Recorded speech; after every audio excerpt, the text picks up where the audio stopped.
Et ce qui devait arriver, arriva. À force de faire l'électricien nettoyeur en chef de l'île de Ré, tu vois, je passe derrière toute leur merde qu'ils ne veulent pas faire ou qu'ils ne finissent pas, et ben j'ai fini par nettoyer un chantier du disjoncté. Tout ça part d'une demande d'une agence de location avec laquelle je travaille beaucoup. Ils me demandent, courant de l'été, pour savoir si je peux intervenir sur une panne Deltador sur un thermostat qui déconne complètement. Le thermostat commande 3 radiateurs dans le salon, et en fait, la panne c'est que le thermostat indique des températures qui sont complètement incohérentes. Genre, il t'indique un 50 degrés alors qu'il fait 20 degrés dans la maison. Je peux pas intervenir tout de suite, mais je leur pose des questions par téléphone, je leur demande depuis quand le problème existe. Donc ils me répondent que le problème est survenu l'hiver dernier. Un électricien est arrivé du coup pour remplacer le thermostat et 2 jours plus tard le problème est revenu. Alors du coup je leur demande qui est intervenu et pourquoi est-ce qu'il repasse pas par cette personne. J'en ai marre d'intervenir à chaque fois derrière les gens, tu vois, ça commence à me gonfler. Donc c'était les British les mecs, donc ils me répondent ouais c'est Rémi, quelqu'un Rémi. Je fais Rémi les disjonctés. Ils me disent oui Rémi très sympa mais ne répond pas. Après ils me demandent si je suis un expert Deltador. Moi dans ma tête je suis en mode bah oui je suis expert pour me dorer la pilule mais expert Deltador non j'en ai rien à faire. Je leur dis juste que je sais utiliser mon cerveau et c'est tout ce que je sais faire quoi, c'est déjà pas mal. Là tu vois je suis pas chaud pour intervenir, franchement déjà ça me gonfle.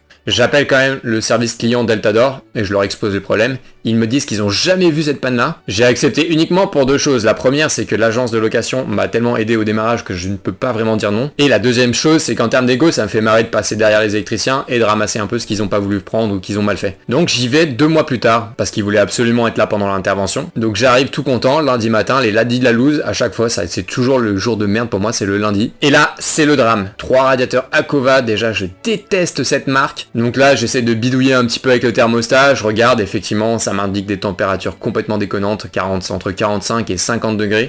On était mi-septembre, donc quelque part, tu vois, c'était pas trop possible qu'il fasse cette température-là, même en extérieur. Donc là, je me dis, bon bah tout simplement, on va déconnecter les récepteurs, on va voir si ça améliore le problème. Mais pour déconnecter les récepteurs, faut déposer tous les radiateurs Akova magnifiques. Donc ça part sur le premier radiateur, je me penche un peu, je regarde, je vois aucune patte de fixation, tu vois, rien, pas de vis.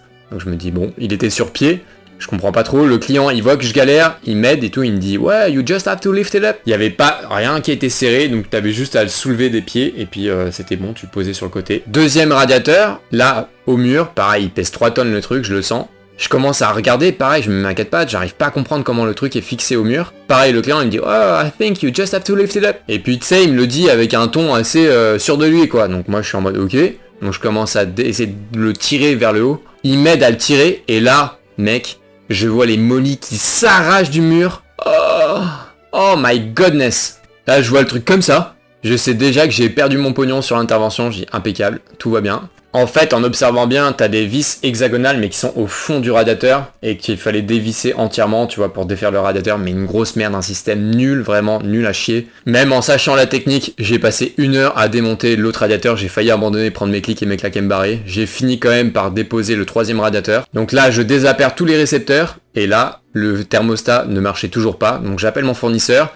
Ils en avaient en stock encore de ces thermostats Deltador, donc je cours chez eux en chercher, hop, je le ramène chez le client, je réappare tout le bazar, ça fonctionne bien. De dernière partie, mais pas des moindres, c'était remonter les radiateurs et reposer celui que j'avais arraché en rebouchant le mur. Quelle catastrophe. 4 à 5 heures de perdu sur ce dépannage, je suis revenu en plus le lendemain parce que j'avais m'étais aperçu en relisant la notice à tête reposée chez moi que j'avais mal refixé les radiateurs en les remontant. Vraiment une catastrophe quoi. Quand t'as des chantiers de merde comme ça, il faut toujours essayer de tirer des leçons de ces chantiers là, tu vois. Et dans ce cas là, j'ai eu 2 leçons que je retiens de ça. Donc la première, c'est une leçon à 200 ou 300 euros, tu vois, c'est le temps que j'ai passé sur chantier que j'ai pas facturé. Ne plus toucher au Akova, cette marque elle est vraiment nulle à chier. Donc jamais déjà j'en vendrai de moi-même. Et si jamais ça arrive qu'un client me demande de le poser, là je leur dis ok mais je le ferai pour 150 euros. J'ai dû reposer un sèche-serviette de la même marque quelques jours après et c'était rebelote encore pareil, hein. J'ai passé 2 heures à poser un sèche-serviette, un pauvre sèche-serviette, c'est vraiment une catastrophe cette marque. Hein. Et la deuxième, que je connaissais déjà, c'est surtout de ne te laisser impressionner par personne. Parce que tu vois, à chaque fois que je passe derrière tous les électriciens de l'île, peu importe qu'ils aient une bonne ou une mauvaise réputation, il y a toujours des erreurs qu'ils font,